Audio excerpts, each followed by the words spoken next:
bring you in warm, or I can bring you in cold.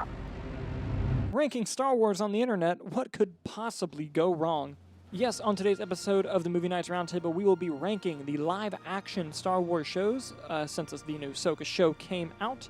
We're going to be ranking them by season, as well as bringing you the latest movie news, including news about the VFX workers within Disney finally unionizing with IATSE, as well as some other news headlines, and of course, the box office, so stick around because the Movie Nights Roundtable starts right now.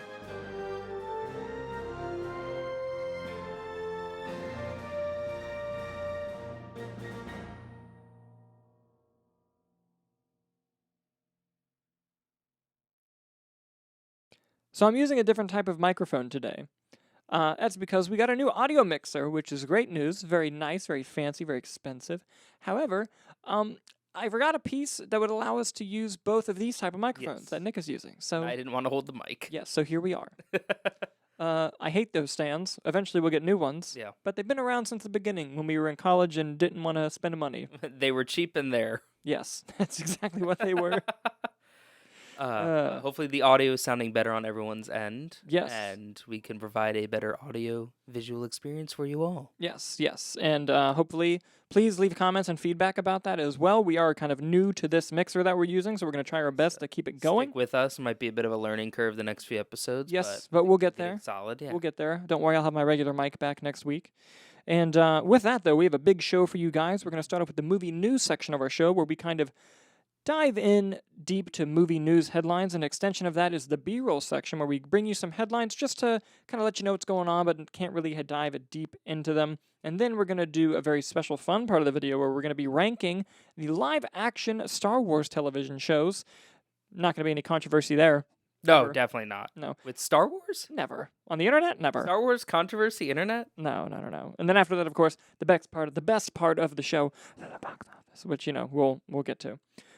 Nicholas, Yes, with sir. that down, what is the first news story of today? As we reported previously on the show, the Marvel VFX workers have voted to unionize with IATSE, and now the big story this week is the greater Walt Disney Pictures VFX workers are also joining in that. Yes, this is huge news. It's another step Very big. towards VFX workers getting their own union. They have to do it within IATSE right now. And listen, that's 2/3 of the big Disney people. I mean, next on Star Wars, and then technically, yes, animation and Pixar, there's, visual effects there. Mhm. But in terms of live action storytelling, and, we know that Lucasfilm probably has their own division, but they mostly use Industrial Light and Magic, which is George Lucas's, company that he created for Star Wars.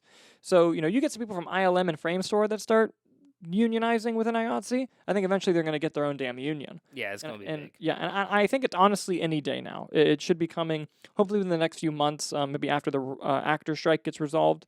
But, I mean, this is huge news. And, Disney, especially with all the Vulture articles that have come out recently, being a huge proprietor of the mistreatment of VFX workers. And I think this is the first step to making that stop. And I think that because of this, in the long run, while movies may take a little longer to get made, they're going to look so much better and be so much more immersive, which is what you want. That's what the VFX artists want. It's almost like when you give people time and energy and good amount of sleep and great working conditions, the work gets better. Yeah. Remember when Avatar 2 took 10 years? And look at that movie. That has the best visual effects in a movie I've ever seen. Ever. Correct. And it's because they had the time to work on it. Yes, and James Cameron's a madman. This is also true. Yeah, but look, I think this is fantastic news. Mhm. And, often when you see bad VFX in movies, it's not even because of the VFX artists, it's just because the timelines and working conditions they were working on. Mhm. And, you could say the same things about the writers and actors as well sometimes. And I think that this is finally putting a spotlight on them. They've been overlooked for far too long in this. And it is about time that this has happened, and I'm hoping that this will lead to other VFX companies, like I said earlier, ILM, Framestore, the big heavy hitters in VFX. Because especially if ILM's going to be the big one. If they get to unionize, then A good-looking Star Wars show? What? I can imagine once they get that first thing, it's like volume only when necessary. Probably, yeah. Man, I mean, on the whole, I would say that I enjoyed Ahsoka, but Yeah. the volume work. Listen, we're going to get into it. I know. We're going to get into it. It's not even the ranking. It's just the volume work on it. Yeah. And the same thing with Marvel. Like, Mhm. no one has used the volume well. I would argue the first season of Mandalorian. First season of and even Mandalorian the second and season. Steven Spielberg with The Fablemans. Only two people who know how to use the volume. Yeah, and like there's some good uses of the volume in there, like in Ahsoka. I mean, like I know one of the courtroom scenes was the volume, and like that's cool. Like I wouldn't Everything have known with that. Thrawn looked awful. It didn't look too great. It did not look great at all. No, I will say that I think the Yeah. worst use of the volume was probably Thor: Love and Thunder. That was a pretty bad use of the volume. Yes. Ant-Man, Quantumania. Eh, Better, but not great. yeah.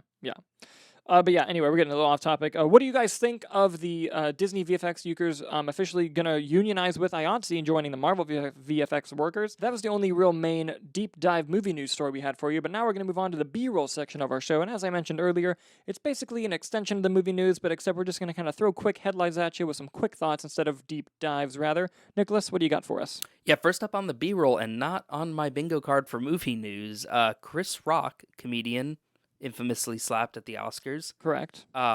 is set to direct a biopic about Martin Luther King Jr., executive produced by Steven Spielberg.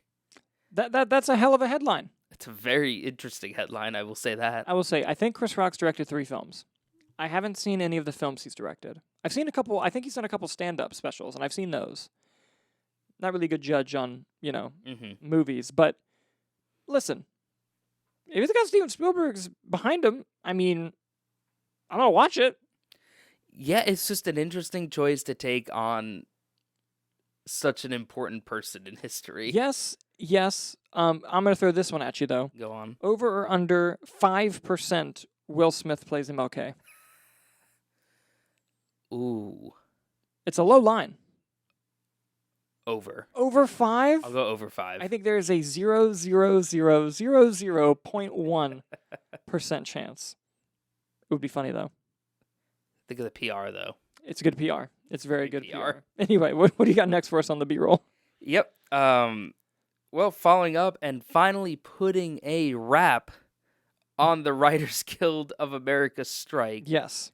The contract has officially been ratified Yes. by a 99% approval from its members. Yes. That is signed, sealed, delivered, and done with. Absolutely. This is fantastic news. As we reported last week, they already approved work going back to work because they were so sure that it was going to be ratified. 99%. It's a freaking ridiculous I think number. they said it was like 90 people who Out of like dissented, yeah. almost over 10,000 probably, Yeah. 20,000. Yeah, that's crazy. Really happy for the writers. Now, if only the actors could get their deal, that would be fantastic. Yes, absolutely. And our last B-roll topic, Guillermo del Toro, prolific director, excellent director, lover of animation and cinema as a whole. Yes. He was doing some interview, a little press, and just casually dropped a very interesting nugget of news.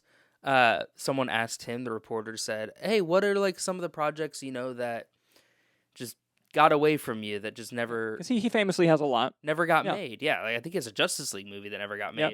And he said, oh, yeah, I had a movie that was about the rise and fall of Jabba the Hutt. And that was recent, he said. He goes, that was a recent one. We were robbed. We were robbed. Ladies and gentlemen, we were robbed of Guillermo del Toro's Jabba the Hutt movie. What a combination. I want it so bad. I want it so I bad, need that Nicholas. injected into my veins. We would have got more Bib Fortuna before he just says Boba and gets shot. Boom. We would have had that. Yep. Salacious Crumb. Salacious Crumb. We would have had, who's the elephant? Oh, fuck. I don't know. Max Rieble. It's something like that. And we would have had more puppets. which Oh, would have with been Guillermo, exactly- absolutely. And the sets. Oh, the sets would have been gorgeous. Immaculate. Oh, would have been great. I wonder why it fell through, if they just wanted to go in the direction with their other things. Just Guillermo del There's- Toro wants to make a Star Wars movie. You give Guillermo del Toro a fucking Star Wars Look, movie. I agree. I mean, there's so many reasons why these things do and don't happen, and it's, Yeah. you try your best to kind of get there, but at the end of the day, Mm-hmm. it is what it is. But yeah, that's fascinating. I really wish that one could have worked Would out. have been a good one. It would have been. I mean, we have no idea. Maybe it got canceled for a reason, but yeah, fair. the theory sounds great. The in theory- theory, this works. The theory does work. In I theory, agree. that's a match made in heaven. Can you imagine him winning like Shape of Water, And then being like, yeah, I'm going to do Jabba the Hutt next, and that winning an Oscar. That would have been good. Would have been good, though. That would have been good, though. All right, guys, with that down, let's get into the shit here. You clicked on the video for a reason, and it's about time we delivered it.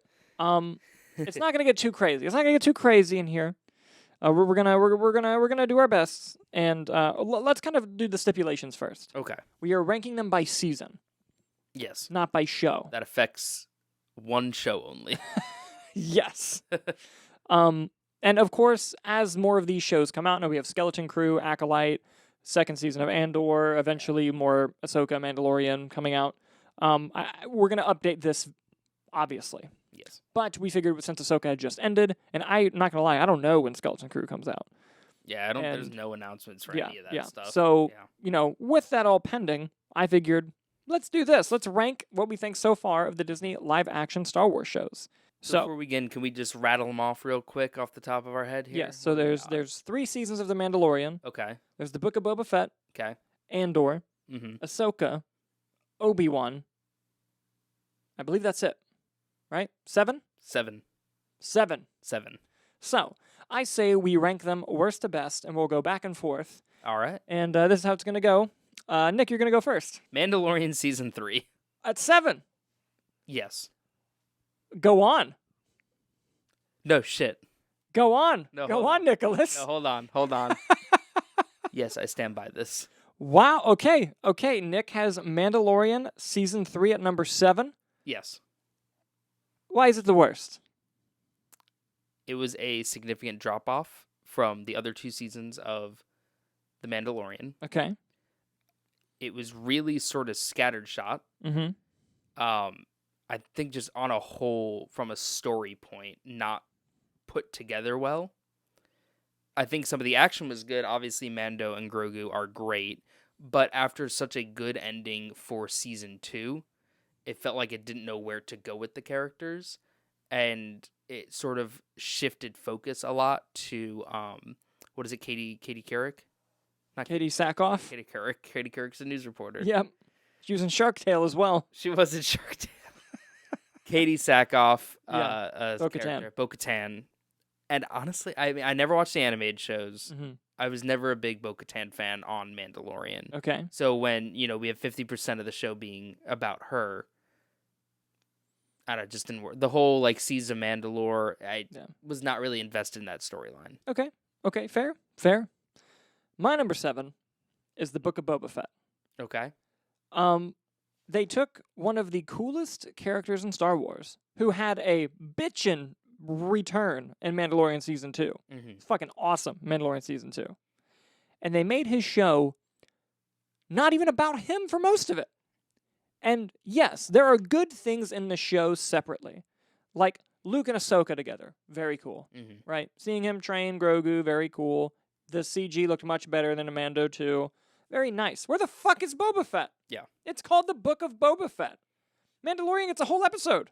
It's a great episode. Grogu gets an episode. Yeah. 2 episodes. Nothing. Yes. The only episode of the show about Boba Fett that I enjoyed was the second one with the train fight. I thought that shit was cool. You know why it was cool too, right? Why? Because I had fucking Tusken Raiders. I love Tusken Raiders. And look, they try to do something different. Yeah. Like, at the end of Mando 2, he sits on the throne, and you're like, oh, fuck yeah, this is going to be like a Godfather in Star Wars kind of shit. And he's like, nah, I'm going to be, good about it. What are we doing? It was just such a departure for the character. And don't even get me started on those dumb fucking cyborg people. Oh, they were awful. Oh, They my were bad. God. And that car chase was rough. Extremely rough. You want to talk about bad volume, too. Book of Boba Fett arguably does it the worst. Mm-hmm. And, I feel bad for some of the people in the show. There were good moments, there were good action sequences, but my God. And Ming-Na Wen, who we love. Yes. There are only a couple things that I'll give the show. One, Luke and Ahsoka was cute. Should have happened in a different thing, but cute. Him blowing up the Sarlacc pit with the seismic charge, while the approach was stupid because he should have known he lived in it for how long that it was going to grab him. Yeah. I like the seismic charge, and it makes a cool noise, you see. And him actually, his hand coming out of the dirt, digging, that's something we wanted to see forever. From the Parks and Rec bit. Yes, and it finally happened. So that was cool. But like overall, Yeah. it just fell flat on its face. And like if they were gonna do it again or do something with that character, they got to just do a 180. Mm-hmm. Like it's one of the few things where they just like you need to just Yeah. wrap this up. So yeah, Book of Boba Fett is my number 7. What is your number 6? My number 6 is Book of Boba Fett. Oh wow, look at that. And I'll tell you why I have it above Mandalorian season Okay. 3. Okay. Because the episodes you just mentioned about Mando and about Grogu were better than any episodes in Mandalorian season 3. Okay. And now, granted, if we're looking at the show as a whole, it's very weird that we detour there. But like you said, that episode, the second episode with the Tusken Raiders, and I did enjoy other little aspects of the show, like the Jabba's relatives Yeah. coming in. We had a Matt Berry droid, which is always fun. Cad Bane too. Cad Bane showing up. Timothy Oliphant. I found that there were more elements in Book of Boba Fett that I enjoyed watching. Even though as a whole the show was a bit of a mess, I enjoyed watching it more than Mandalorian season 3. Okay. Fair. Guess what my number 6 is? Mandalorian season 3? Yes. And here's why I liked it more than Boba Fett. Mm-hmm. While Boba Fett had better standout moments, Mhm. Mandalorian season 3 had a actual overall story it was going for. Okay. And you could see the through line. Mhm. Like, looking back on Mandalorian Season 3, you can see the journey of both Bo-Katan and Din Djarin and where that's supposed to go. Now, why it's so low? Because it's not good. Like, Yeah. what they did with Moff Gideon was so fucking stupid. And he was fantastic in the early seasons. Yes. Because it's Giancarlo Esposito. He's fantastic in everything. Correct. And just, it was such an unfortunate thing. Like, it just kept getting worse as it went, it felt like. And yes, it had really cool sporadic moments. It had cool things to look at. And there was a story there. Mhm. But like, I imagine Bo-Katan just hangs out in that seat in that room for just Waiting for people to show up. Like, like what's going on?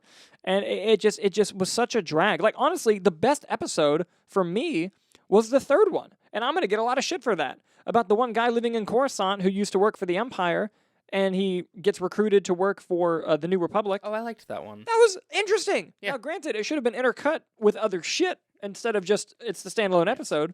But I thought that was the most interesting part. I'm like, all right, let's see where this goes. Well, also, just on the whole, Mon Mothma Mon Mothma.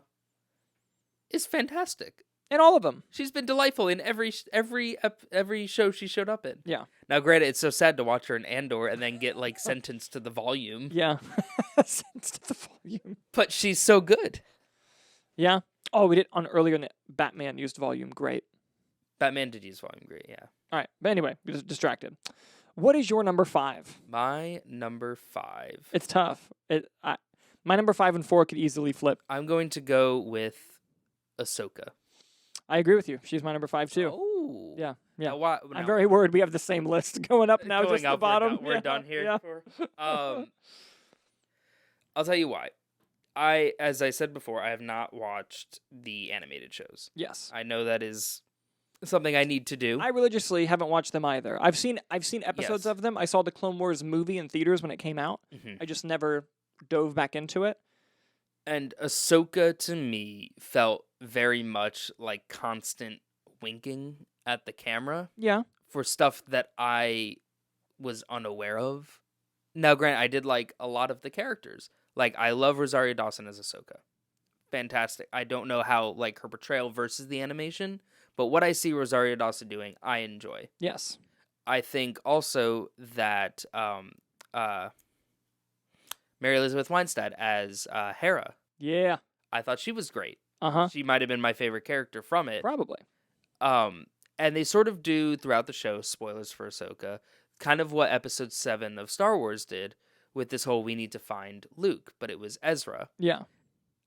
I didn't know I had a vague understanding of Ezra was, Uh-huh. but I didn't see the importance there. So sort of that whole storyline and this presence of Thrawn, who I'm not familiar with, just didn't... I was just sort of watching things, but I felt sort of adjacent to them. Yeah. And that being said, there are great moments in it. Like, everything with Ahsoka and Anakin worked very well, I thought. Yeah. And their episode was great. Yeah.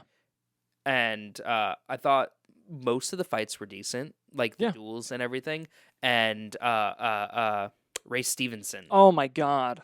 crushed Unbelievable. it. R.I.P. Yes. I'm so sad that He- 'cause he did so good on this Yes, show. he did. Um, Yes, he did. But on the whole, I didn't sort of feel this threat that was looming, and it did feel very much like setup for the movie that was announced that's going to wrap up the Disney Plus universe. Yeah. So I kind of didn't know where the direction the story was going until it was just set up. Fair. I agree with you on some bits. I also, as someone who didn't like Yeah. religiously watch the animated shows, I thought I did a decent job catching you up on the relationships and where Yes. people were at. So I didn't feel lost in that regard. Mm-hmm. Emotional connectivity is where I struggled with that. Yeah. Especially because, listen, I think Dave Filoni, from a live action filmmaking standpoint, has improved significantly. Mm-hmm. But man, his dialogue is still rough. Yeah. And like the first 3 episodes, I almost gave up on the show because I was just like, it's fine. Like what I'm watching, like it's barely building to something. I loved the opening of episode 1 with the 2 new villains. I thought that was fantastic. Yes. And I thought that every time it would cut to the Rebels characters, it's basically this is just another season of Rebels. The show's called Ahsoka. I'm going to learn more about Ahsoka. And I know a lot of the excuse there is like, oh, well, they have Tales of the Jedi and all these other stuff where you can learn about Ahsoka. I'm like, yeah, but I want to watch the show called Ahsoka and learn about Ahsoka. You should still be able to pick up where they're starting. And episodes 4 and 5, I think, were the best in the whole series. Those were the Anakin ones. 5 was the Anakin one. Yes. 4 was when she fights Balin and loses. Oh, yeah, that was a great one. So, Yeah. and the reason why is because those felt episodes that were about Ahsoka and her journey. Episode 5 is all about her learning more about herself through Anakin. That was the thing. I felt like at the end of the show that no character had an arc. Yeah, I mean, I feel like Ahsoka's arc happened in 5, Yeah. and then it didn't change after that. Exactly. And like Yeah. Sabine's arc just felt like it was to find Ezra. Yeah. But I didn't feel like an emotional. I thought Sabine's character was good. Yeah. I thought that I didn't enjoy the performance very much. Mhm. Maybe it'll grow on me later on, Mhm. but that I struggled with a bit there. I liked the main like sub villain at Thrawn Morgan. Mm-hmm. I thought her fight, like her. Oh, I liked everything she was doing. I Yeah. enjoyed that, and I didn't realize this while watching it because I'm just a bad Star Wars fan. I guess I didn't realize she was the person that Ahsoka Yeah, fights yeah. in Mando Mandalorian too. Mandalorian season 2. And Yeah. that's how he gets the Beskar spear. Yeah. I was like, oh, that's neat. Yeah, no, it was cool. I saw that clip online and I went, I don't remember this from Ahsoka. Yeah, no, but yeah, I mean, overall, and I want to make it clear. Yeah. The jump in quality from Mando 3 Boba Fett to Ahsoka is significant, Yes, I think. that that And that's a leap. yeah. And All right. there's a big leap coming up soon too. Yeah. All right, I got our number 4. 1, 2, 3. Obi-Wan. Obi-Wan. Yes. Yeah. Okay, so I can flip Ahsoka and Obi-Wan depending on the day. Mhm. The reason why I give it the slight edge, while it has some low lows, and it just on an execution level, which is what made it so disappointing, did things incorrectly, like horrific use of the volume. Mhm. Chase sequences that you had no stakes in, like Book of Boba Fett. It just didn't feel real, it just felt staged and fake. Yeah. You have Obi-Wan sneaking Leia in a coat and it working. It's just like that kind of shit. But then you have high fucking highs. Like, dude, that finale when he is having that lightsaber fight, a fucking great lightsaber fight, yeah. by the way. And he has that moment where he just tells him that he's sorry, and they have that confrontation, and Darth Vader tells him that, he's the one that killed Anakin. Oh my God. I mean, even just their first fight. Yeah, in when the he yard puts him where- in the fucking fire, yeah, dude. when Yeah. Vader just lights the coals on fire and starts dragging him, and Yeah. you're like, oh, this is dark. Yeah, and it's a TikTok audio now, but when he says, "What have you become?" and he says, "I am what you made me," Yeah. shit was awesome. And then even I love the stuff with him and young Leia, like when they're on that crate Yeah. when they were undercover, and he starts talking about his life, and we learn more about him. In the show called Obi-Wan, we learned more about Obi-Wan. Thank God. Yeah. We got it in one show, but it was just like, I was really digging that. And yes, it wasn't what we thought it was going to be, because with the misdirect of it being Leia instead of Luke. But overall, I thought the story really worked. There are some things I didn't like, some characters I thought weren't written that well, some performances I didn't think were very good. But overall, the highs were high. High! Yeah. And I think also the big thing is that main storyline with Obi and Leia. yeah. While I did like that flip because you're kind of not expecting it, kind of like the beginning of Mandalorian when you see Yeah. Grogu and Exactly. you're like, oh shit, one of Yoda's species. Yeah. We already had 2 seasons of that same type of storyline Yes. with Mando and Grogu. Yes. And granted, the whole older guy out of retirement taking care of a child. It's a trope that happens. Mm-hmm. And while even Mandalorian doesn't really do anything to play with the trope and kind of flip it on its head a bit, the refreshingness of you're like, oh, that's cool. I wasn't expecting that from this show. Yeah. The Obi-Wan show, we're like, all right, we got 2 seasons of this, and they're not doing anything different than what they're doing. Yeah. So it's just sort of copying, pasting, and changing the character names. It did feel that way. Yeah. It felt that way a lot. And Now, granted, the young Leia performance, oh, I thought it was great. fantastic. Yeah. And the Reva character I loved and hated. And it brought back Jimmy Smits. It did bring back Jimmy Smits. And I love Jimmy Smits. And I thought both in Ahsoka and Obi-Wan, Hayden did great. Yes. And, you know, it's crazy what Ewan McGregor and Hayden Christensen can do with directors who know how to direct actors. Yeah. And so that's Obi-Wan's 4. It is nice to see Hayden coming back into the fold, too, because I know he did have a lot of hatred coming out of the fan base for quite a bit. Yeah. So it's nice to see him being welcomed back with such enthusiasm and excitement, and that he has that same level. Yeah. No, it was very, very nice to see. So that's our number 4. I think we might get tripped up here. What's your number 3? Mando 2. Fuck, we have the same list. Mine's Mando 2 as well. So, all right, we both have Mando 2 at number 3. Yep. Why is it not better than Mando 1? I'm actually going to go first. Yeah, you go first while I process that. I have an apt comparison that I think is going to ring true in your brain. Go on. I compare Mandalorian Season 1 and Mandalorian Season 2 to Daredevil Season 1 and Daredevil Season 2. Okay. And that both Daredevil Season 2 and Mandalorian Season 2 have the best individual moments of the show. Mm-hmm. Where if I wanted to go back and watch the highlight reels, I'm going straight to Season 2. You got Boba Fett. You got the return of Ahsoka. You got Luke Skywalker in the finale. You got Bill Burr being Bill Burr. It's Space Boston? Yes. It's fantastic. Yes. But overall as a story, it was a bit lacking. Mm-hmm. The only real through line was we have to get him to a Jedi. And they just try that.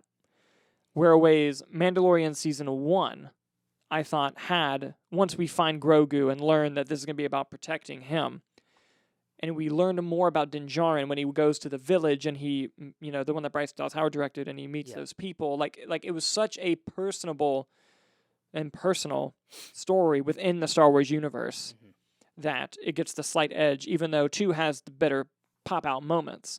I thought overall as a collective story, Mando 1 works slightly more, which is why it gets the edge. I would agree with that, as well as, you know, I think they nailed their finale with Luke. I thought that was a great, like, top... You could have ended the Mandalorian series there. I honestly wish they did after watching 3. It was such a nice, neat wrap-up, and you had this expanding universe where you could just put... Mando's a gun for hire. Yeah. That's what he is. He could show up in any show you want. We need a gun for hire. Yeah. Yeah. Season 1 was something that I found to be very refreshing for the Star Wars universe. It was different. So I will say my number 2 is Mandalorian Season 1. And why I have it above is I think it was something refreshing for the Star Wars universe. It came out during COVID, and Disney Plus was just launching, and you were like, it kind of built this level of excitement of this show was great when it first came out. And you watch it and you're like, all right, they have this under lock. Like, I'm actively excited for every other show they have coming out now. They introduced the volume. They used it very well in it. It was a great storyline. Pedro Pascal was Pedro Pascaling all over the place. Grogu, another famous baby to put into the canon of things, like Baby Groot and everything like that. And just the hype and the unification of the Star Wars community of, oh, hell yeah. Yeah. Like, this is what we want. And Jon Favreau, always great. Mm-hmm. And I think that's what kind of gives it. It's also like a level of hypeness and memory. Yeah, that edge over 2. Yeah, exactly. I got you. And my number 2 was Mandalorian Season 1 as well.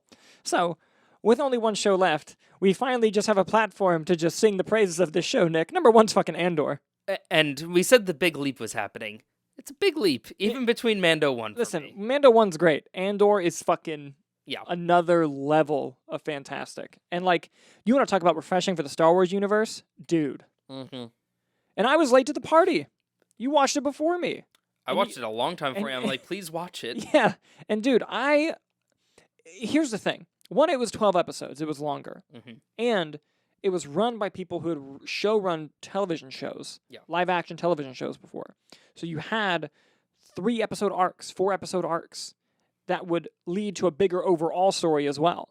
And it was wholly satisfying. It was adult. The first thing Andor does in the show is fucking murder Two people. Yeah, it was so metal. Yeah. And like, you learn more about him. And here's the thing: I couldn't have given a shit. Like when they announced the Andor show, I was like, why are they doing this? Yeah. Like I did not care at all.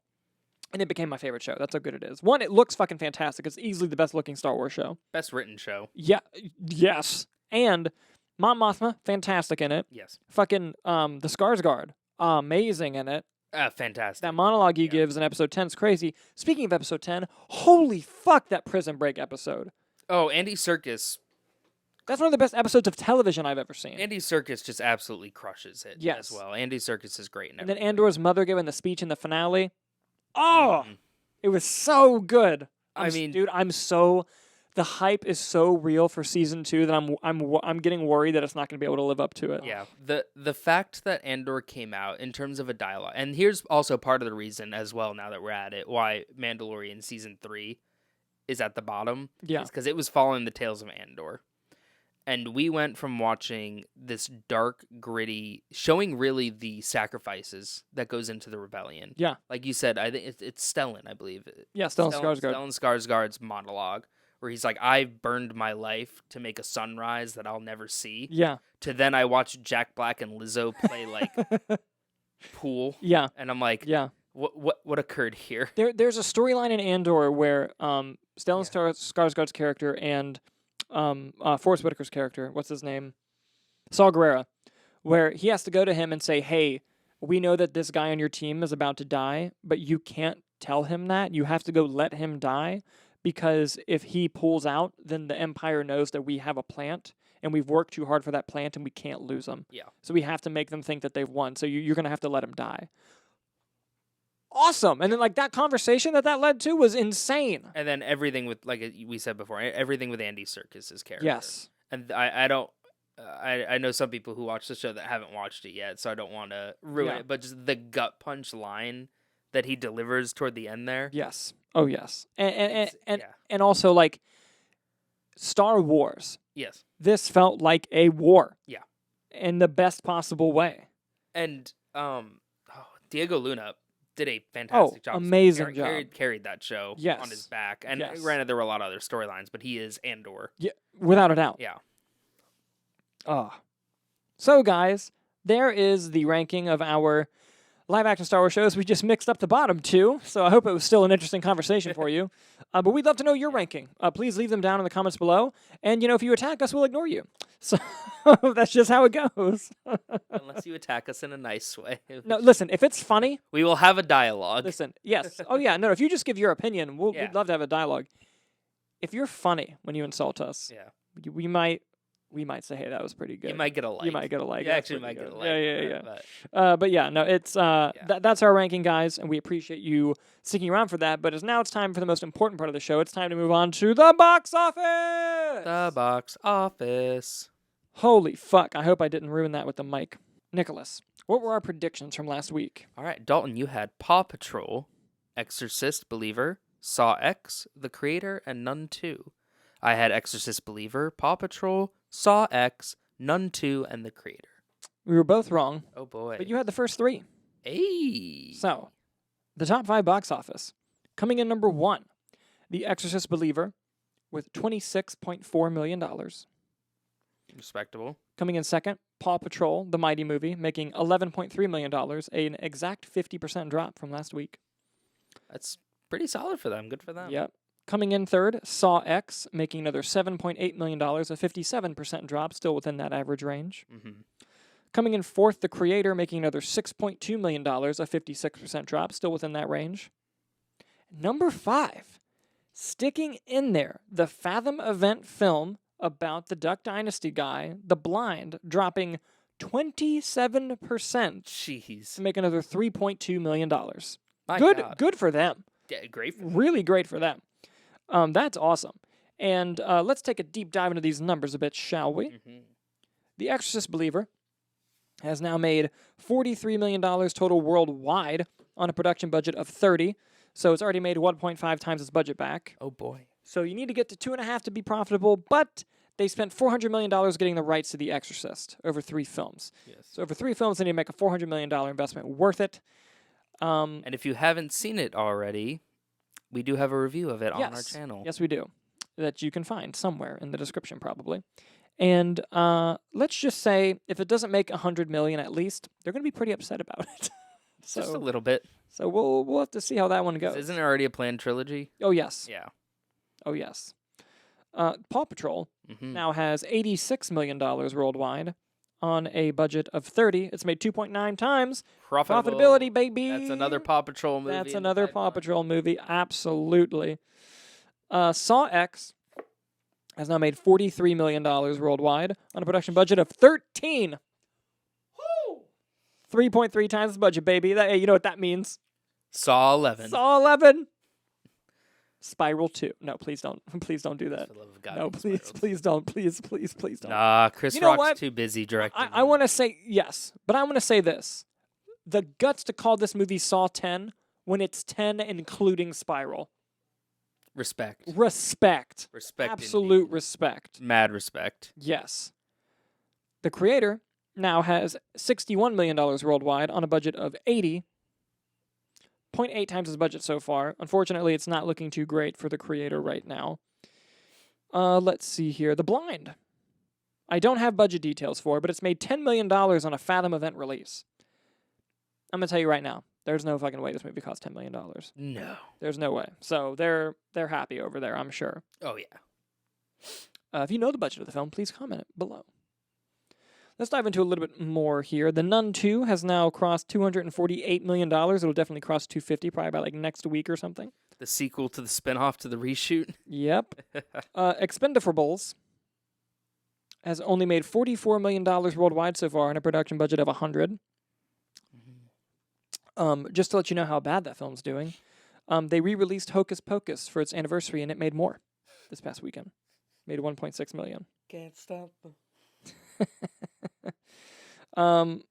Oppenheimer is just shy of 940. It's probably going to end its run about there. Shame. And Blue Beetle is going to end its run at around 130. It's going to make less than Shazam 2 did. The lowest grossing DC EU release. Yes.